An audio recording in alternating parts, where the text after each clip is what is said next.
Kita mesti tanya dengan jujur, Muhammadiyah ini ormas dakwah atau lembaga bisnis tambang? Di satu sisi, Muhammadiyah datang ke KPK, menyerahkan kajian soal potensi korupsi di sektor tambang. Mereka berbicara soal keprihatinan moral, soal keadilan lingkungan, soal hancurnya tata kelola.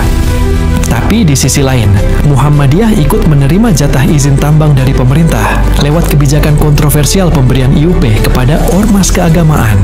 Lalu kita bingung, yang dikritik siapa, yang ikut siapa? Apakah ini bentuk dakwah bil tambang? Apakah umat diajak ikut serta dalam eksploitasi sumber daya alam dengan dalih maslahat umat? Jangan salah paham, ini bukan soal anti Muhammadiyah, tapi soal konsistensi. Kalau kamu berdiri di barisan anti korupsi, lalu kenapa ikut antre di barisan penerima izin tambang? Muhammadiyah punya ribuan sekolah, rumah sakit, universitas, lumbung amalnya melimpah. Tapi tambang, apakah ini benar-benar kebutuhan atau malah kemunduran? Jika umat saja dilarang untuk mencintai dunia secara berlebihan, kenapa ormas besar malah ikut menambang dunia yang sebentar ini?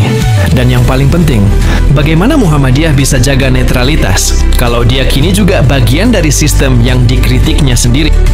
Karena itu, tidak ada jalan lain. Muhammadiyah harus segera tolak izin tambang tersebut. Ini bukan soal untung rugi, ini soal prinsip, soal komitmen terhadap keadilan, lingkungan, dan amanah umat. Apa gunanya berdakwah tentang kejujuran kalau ikut menikmati sistem yang menciptakan kerusakan dan ketimpangan? Apa artinya menyuarakan etika di depan KPK kalau di belakang ikut mencicipi kuasa tambang? Tambang bukan solusi bagi ormas. Tambang justru jebakan. Jebakan kekuasaan, jebakan uang, jebakan konflik kepentingan. Hari ini diberi izin, besok diminta diam. Hari ini bicara korupsi, besok takut menyebut nama menteri atau perusahaan. Jika Muhammadiyah ingin tetap menjadi mercusuar moral, tetap menjadi cahaya di tengah gelapnya kekuasaan, maka satu-satunya pilihan adalah mengembalikan izin tambang itu ke negara. Tolak, kembalikan, jangan ambil. Karena umat butuh ormas yang berdiri di atas etika, bukan di atas gundukan nikel. Karena bangsa ini butuh suara kebenaran yang merdeka, bukan suara yang dibisiki oleh kepentingan tambang. Kalau Muhammadiyah mundur dari proyek tambang, itu bukan kelemahan. Itu justru kemenangan moral.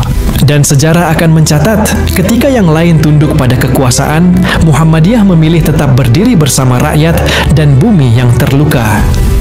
Muhammadiyah harus sadar bahwa menerima izin tambang bukan hanya soal administratif.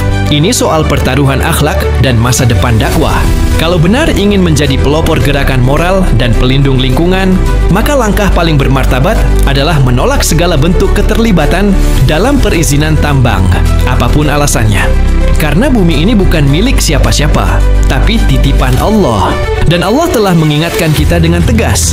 Telah tampak kerusakan di darat dan di laut disebabkan karena perbuatan tangan manusia, supaya Allah merasakan kepada mereka sebagian dari akibat perbuatan mereka, agar mereka kembali ke jalan yang benar. Quran Surat Ar-Rum ayat 41. Ayat ini bukan sekadar peringatan ekologis, tapi juga tamparan keras bagi siapa saja yang rela menutup mata demi izin tambang, meskipun mengatasnamakan umat. Kita tidak butuh ormas yang kuat dalam investasi, tapi lemah dalam prinsip. Kita butuh Muhammadiyah yang konsisten dalam dakwah, bukan yang tenggelam dalam kuasa nikel. Maka pulangkan izin tambang itu. Biarkan Muhammadiyah tetap menjadi suara langit, bukan alat kebijakan dunia yang penuh tipu daya. Muhammadiyah lahir bukan untuk ikut antre izin tambang, tapi untuk meluruskan arah bangsa. Sejak awal, Muhammadiyah adalah ormas dakwah, bukan korporasi tambang. Dan sejarah telah membuktikan bahwa kekuatan Muhammadiyah justru terletak pada keberaniannya mengkritik penguasa, bukan berkolaborasi dengan kuasa tambang. Ingatlah, di masa paling gelap kekuasaan Orde Baru, Amin Rais berdiri paling depan menantang rezim otoriter. Ia tidak menunggu izin, tidak mencari jatah, dan tidak takut dibungkam. Justru dari mimbar-mimbar masjid dan podium kampus, ia membakar semangat rakyat untuk melawan kesewenang-wenangan.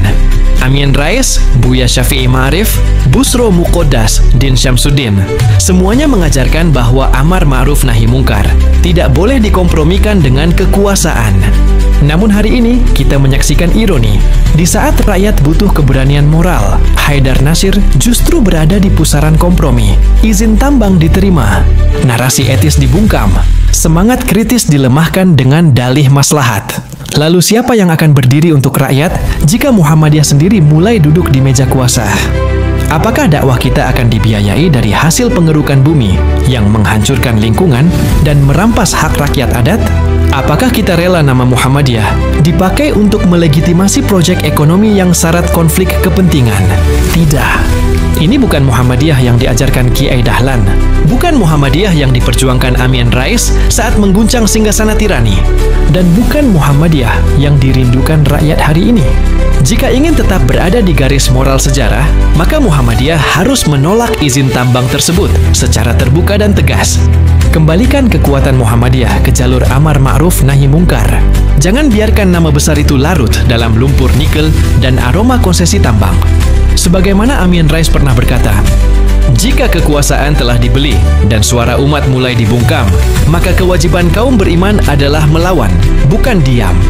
Dan sekaranglah saatnya